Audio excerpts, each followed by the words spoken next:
This thing.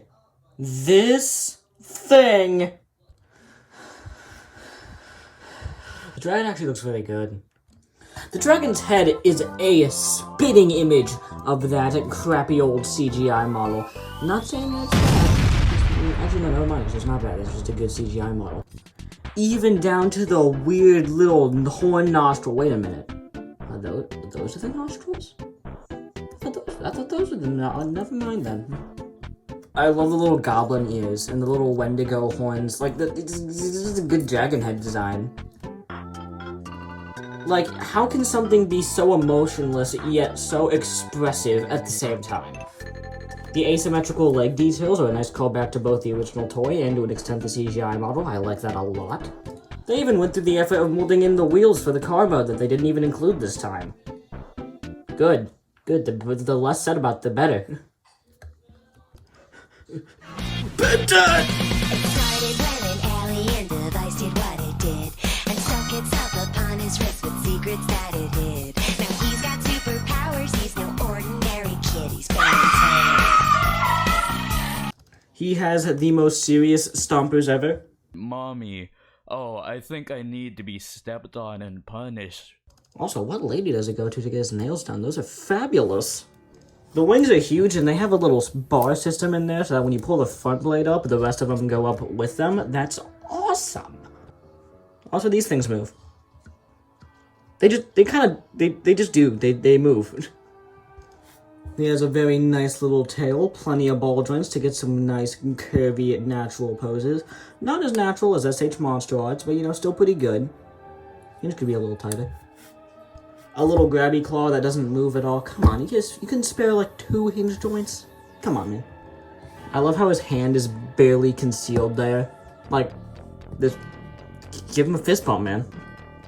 My one problem with the overall look of the thing is the unsightly golden hinge right there. It's asymmetrical, so you couldn't have made it a little bit wider, so you maybe fill that gap in a little bit more. And also, it's very obviously just a plate. That doesn't really help with the aesthetic at all. Hell, the detail doesn't really match with the rest of it, and also, it's barely concealing the hand there. But that's my real only complaint with this mode.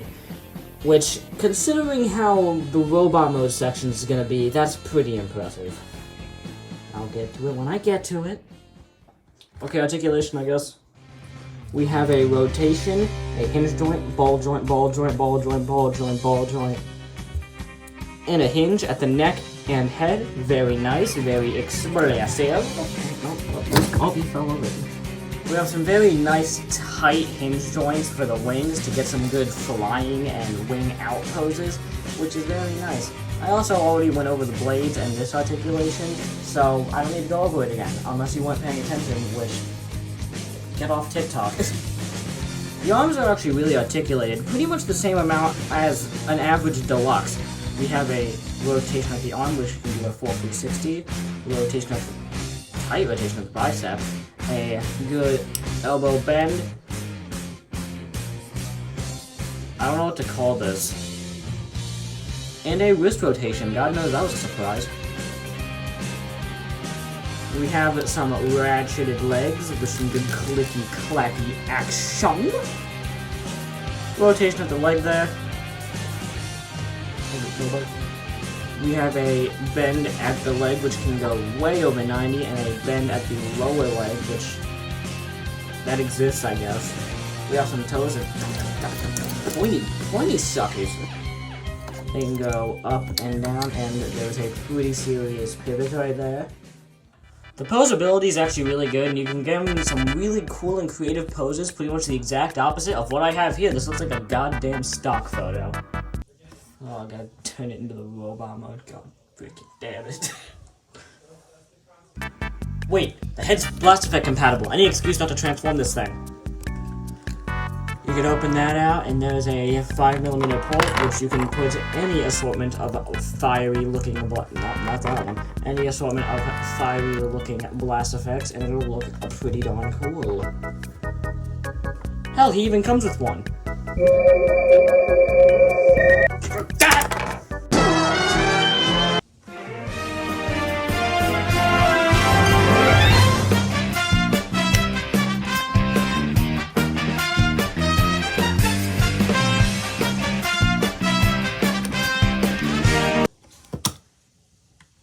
Just leave it.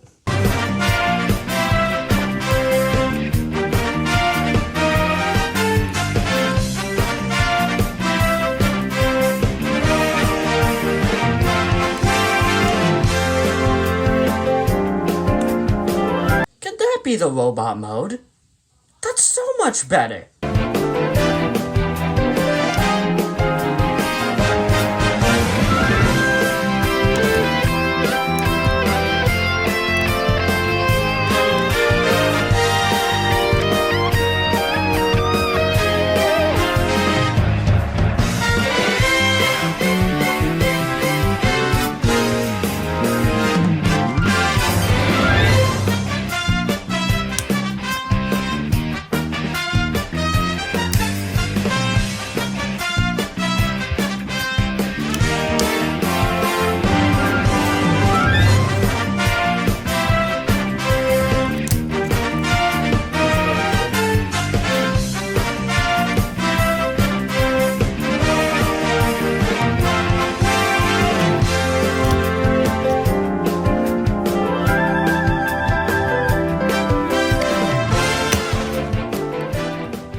After a good squish, we finally make it to the robot mode, and this is where all the problems with my figure fester.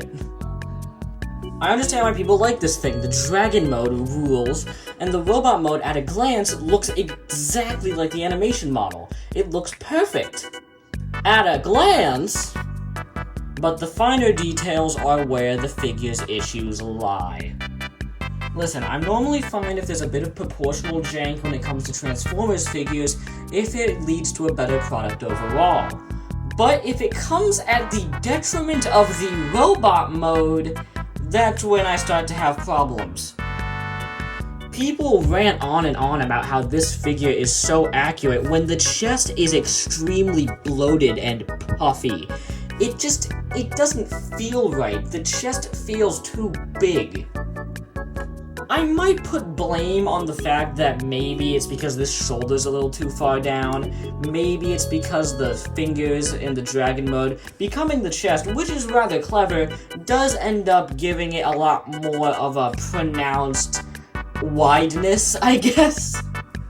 And also, due to the transformation, the head is a lot farther back. Can't see it better on this side. It's a lot farther back than it should be.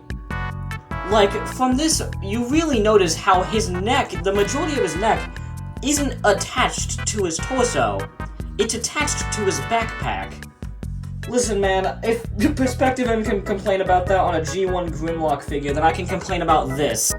Also, you might have saw it during the transformation, but there are several other problems with the wings that seem to come up more in transformation for some reason, and I feel like I should talk about it here. This wing is perfectly fine. Never have an issue with this wing.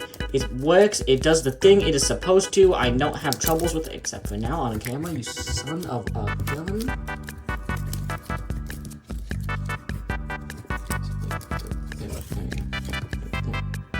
That's what I was complaining about. The wings, because of their maximum spikitude, while looking very badass, sometimes tend to get stuck and caught up on each other. And because of the thin, sharp, kind of squishy plastic, it kind of hurts to deal with.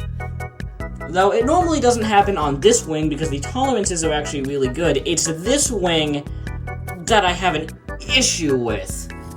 This wing is ungodly tight, causing a lot of problems to pop up, including things like it just straight up not wanting to move sometimes. And hell, I actually went and unscrewed this because it was even tighter out of the box. I unscrewed it to as much as I could without the screw just straight up falling out, and it's still ungodly tight. I also have a few problems with this arm right here. The thing is, I understand that it has to crumple up and get in the torso, but there had to be a way to beefing this arm up just a little bit more, because lengthwise, it's perfectly fine.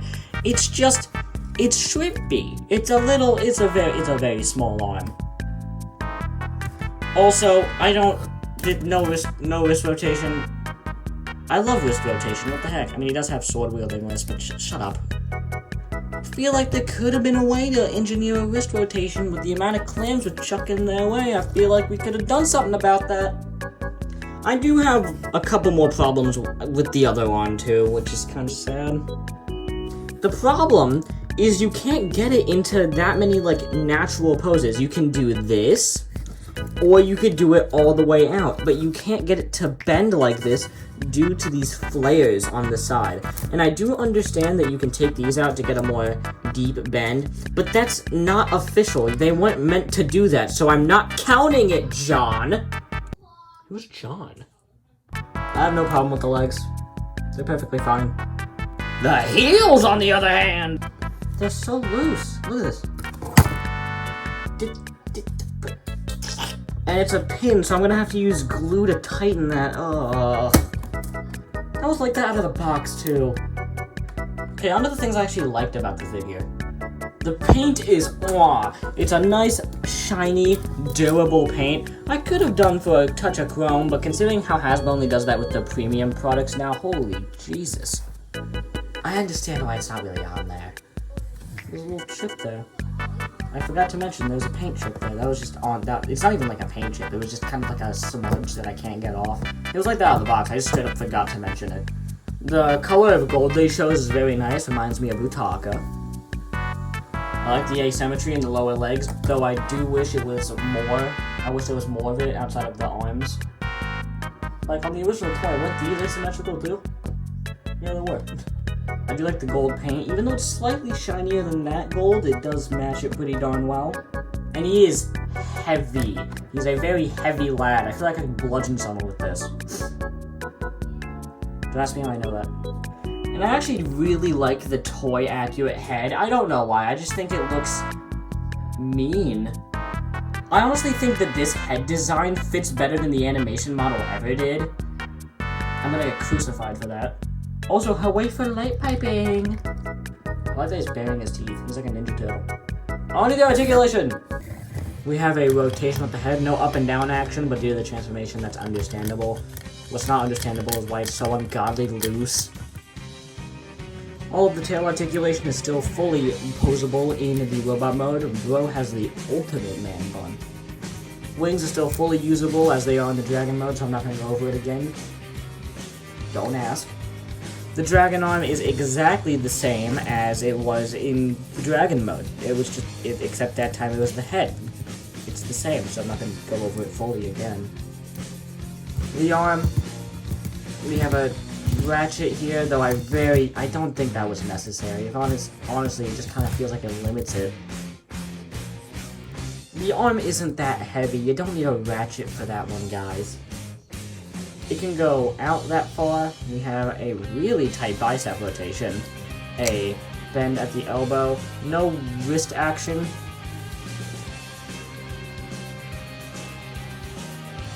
He does have sword wieldingness though, so if you find him a sword, it looks cool, I guess. Actually really impressive waist rotation. Because of the transformation, I did not expect that to be there. He can kick that far. His legs can go, if we move this out of the way, can go back that far. They can go out that far.